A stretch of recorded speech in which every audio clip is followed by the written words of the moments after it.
رشوت لے لینا، ہیرا پھیری کرنا، شراب نوشی کرنا، جوا کھیلنا، سارے کام میں کرتا ہوں۔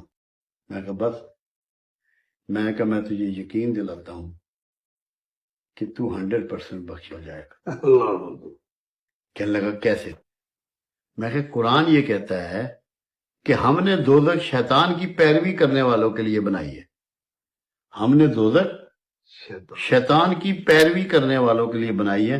میں نے کہا ان میں سے ایک کام بھی شیطان میں نے نہیں کیا جس کی تو پیروی کر رہا ہے۔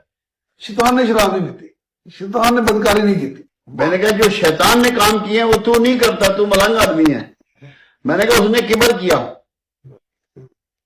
اس نے جھوٹ بولا، اس نے انسان کے اندر خواہش پیدا کی، اس نے بندے کو برگلایا، اس نے اللہ سے کہا کہ تو نے مجھے برگلایا ہے، گستاخی کی۔ میں نے کہا نہ تیرے میں کبر ہے، نہ تو جھوٹ بولتا ہے، نہ تو مطلب ہے ایسا کوئی ایسے کام کرتا ہے جو شیطان نے کیے، اس لیے تو پیروی کرنے والوں میں شیطان کے نہیں ہے، تو بخش۔ اس نے مجھے چپٹ گیا اور آنسوؤں سے اس نے دھاڑے مار مار کے رونا شروع کر دیا۔ میں نے کہا جو شیطان کی پیروی کرنے والے کام ہے نا وہ نہ کرو۔ اور یہ چھوڑ کے ان پہ بھی تو مایوسی، پہلا کام شیطان کا مایوسی سے وہ کرمنل ہوا۔ پھر اپنی عبادت پہ فخر، اپنے نسب پہ فخر کہ مجھے تو نے آگ سے پیدا کیا، اسے مٹی سے بنایا، اللہ کا مقرب ہونے پہ فخر۔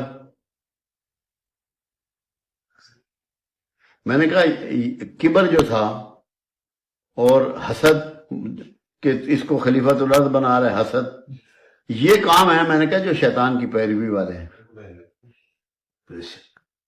کیا ہوا جی بالکل صحیح ہے۔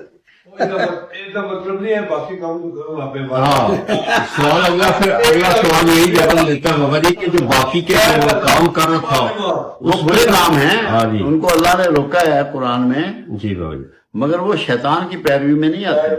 شیطان کی پیروی میں یہ چیزیں آتی ہیں۔ ٹھیک ہے جی۔ وہ برے وہ شیطان کے برگلانے میں تو آتے ہیں، پیروی میں نہیں آتے۔ بات ہو رہی تھی کہ قرآن میں یہ کہا گیا کہ دوزخ ہم نے شیطان کی پیروی کرنے والوں کے لیے بنائی ہے۔ ٹھیک، کیا ہوا یہ پوائنٹ ہے نا بڑا۔ بہت جی بالکل صحیح ہے۔ تو زندگی آسان ہو جائے۔ قرآن یہ کہندا ہے میں نے آدم میں اپنی ہی روح پھوکی،